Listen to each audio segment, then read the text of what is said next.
Welcome back to the channel, everyone. Thanks for watching. Today's video is going to be a really good one. I really enjoyed doing this repair on this bedside. It's a 2001 Ranger bedside damage. Let's get started.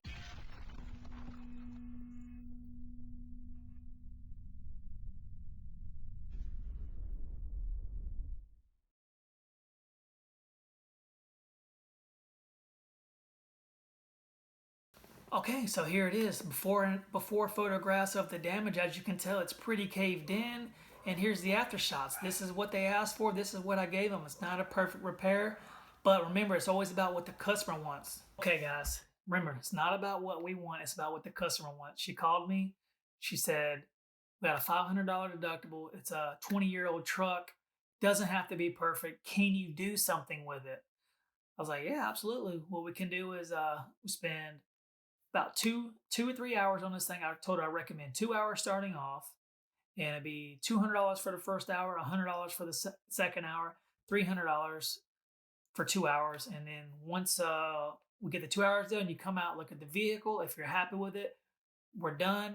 If you're not happy with it, we can go to another hour. And I told her, I said, I recommend 2. You may need 3 to really get it somewhere, but if you want it perfect, this thing's going to take about 8 to 12 hours worth of work. And they said, okay, let's get it gone. So look at that damage though. Look how caved in that bedside is. It's like a foot. No, it's not a foot literally, but it's like a football. I mean, so this is the glue pulling tower and how I have it set up. I'm using the jack stand here to keep it from sliding in and out. The jack stand to keep the glue pulling tower from sliding in and out. It keeps it stationary, keeps it from moving. And as you can tell in the taillight pocket, there's almost no access. There's a little bit of access, but I promise you, you're not going to be able to get in there with a tool and do much work. But glue pulling, you can. As long as you have the right equipment, you can get this dent out. And proof is in the pudding, baby. Let's get going. Look at that. So right here, there is a micro crack. Actually, there's a crack in the paint. I notified the customer that, hey, paint's going to crack even more just because it's split. It's going to happen. And it's probably going to maybe pull paint. I don't know. I'll at least let them know that. So what I did here, since I had so much space, I pulled my van up. I anchored it to the hitch, as you can see here. I would recommend chains instead of a ratchet strap, and I got chains now, but I would recommend chains. And I put this whole eye bolt at the back. That way I can anchor it to keep it from sliding in and out as well. So I have really 2 anchor points. I like to have at least 2 anchor points. That's what I recommend. So here it is, the winch. I got a safety strap. Always have a safety strap. With that much pressure and you're pulling something, it can pop and go back and knock you in the head and probably kill you. So make sure you have a safety strap. I am a firm believer in safety when it comes to doing repairs. So as you can see with the initial pull, we got quite a bit of the damage out. You remember, it was caved in before. But we still have a lot of work to be done to get it presentable. Okay, so here's a face-on view, time-lapse video of the entire process or the entire repair. And I spent exactly 2 hours on this repair, and that's all they wanted. I'll be honest with you, I thought they were going to want to go 2 or 3 more hours. I even told them, to get this thing looking really nice, we need to go at least 2 more hours. And they said, no, dude, that looks perfect. Great.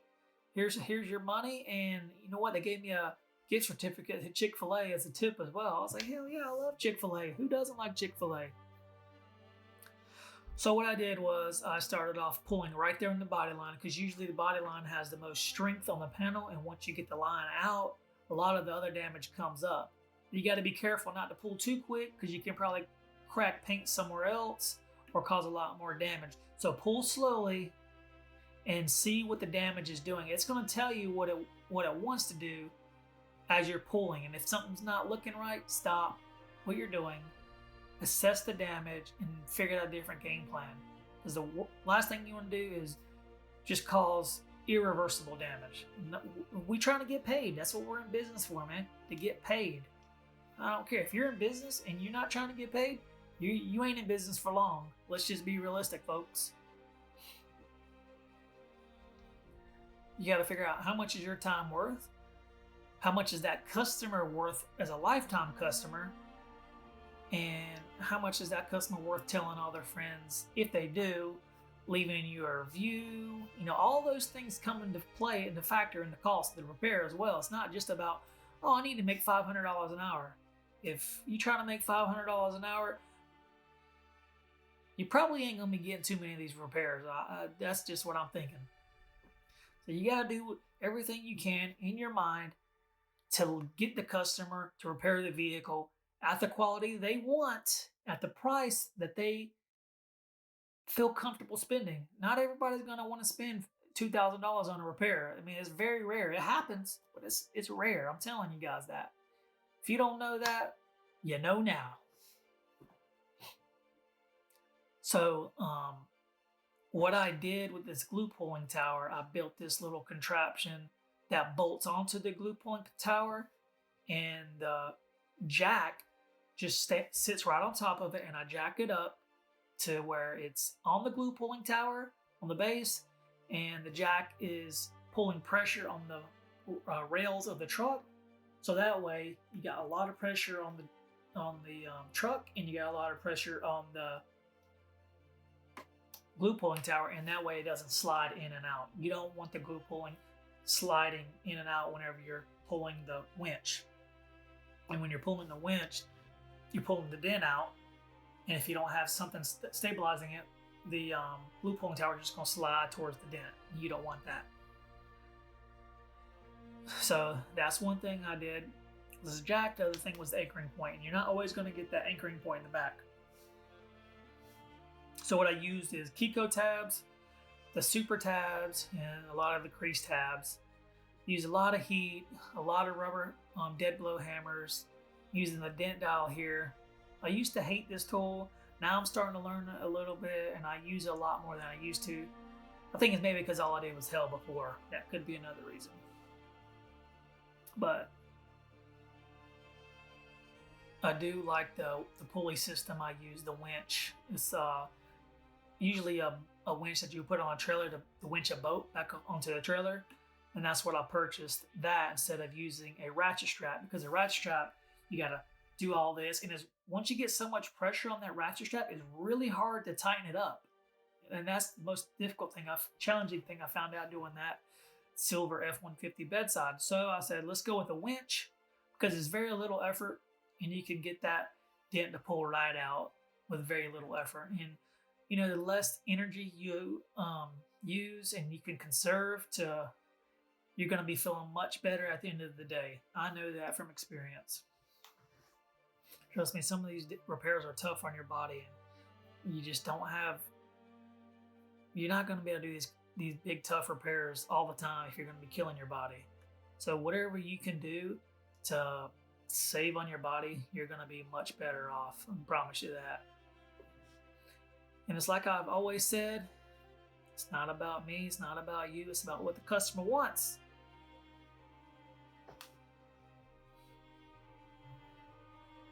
Just get the repair to their satisfaction. And this job literally proved that to me. I've done so many of these. And this one, when I told the customer 3 or 4 more hours and they told me it was perfect, I was like, what? Perfect is, it's in the eyes of the beholder. Whatever's perfect to them, let that be. Be happy, get paid, roll out, go to the next job, fellas. Ladies and gentlemen. And I went home and told my wife, she's a psychologist, and I said, this really let me know that it doesn't always have to be perfect to what I think. Because I've always tried to do great, high quality repairs, and some people just don't need that. They need their dent out. It's great to do high quality repairs. I mean, I do it all the time. You don't have to do every single job. So, I mean, I'm using the dent dial here to get a lot of the damage out.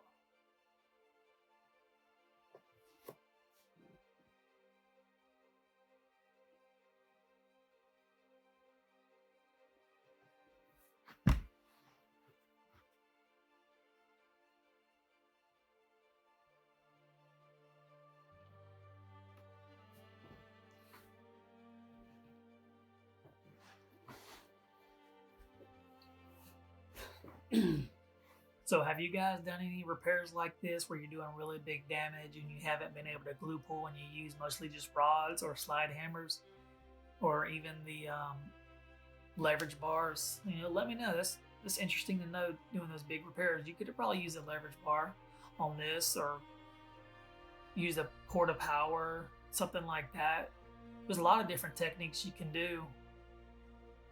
But I just like this glue pulling thing. It's kind of neat. It's kind of fun to do different things that really no one else is doing. There's other people doing the glue pulling tower things, but not a lot of people are doing it.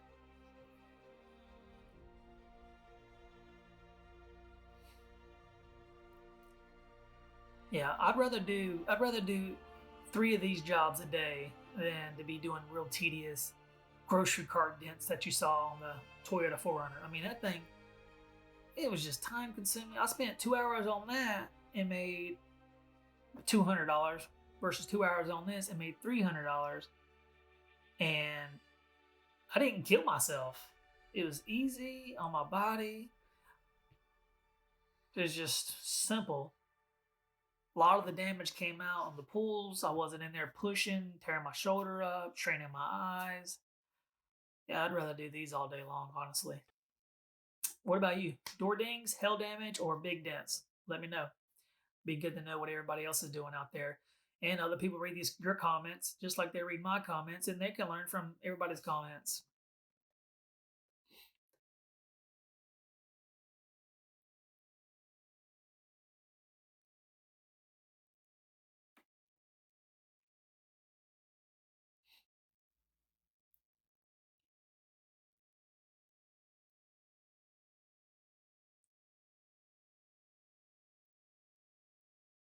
Okay, so after I talked to the guy, the customer, he said he was happy. The kid who owns the vehicle was like ecstatic.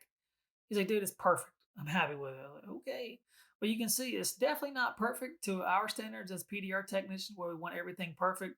But look, the body line's straight, the majority of the damage is out. This is what they asked for, this is what they wanted. So this is what I got paid for. Guys, I hope you enjoyed the video. And if there's anything you want to know about the repairs like this, glue pulling tower, and you guys can build your own, I've got a video on building that thing in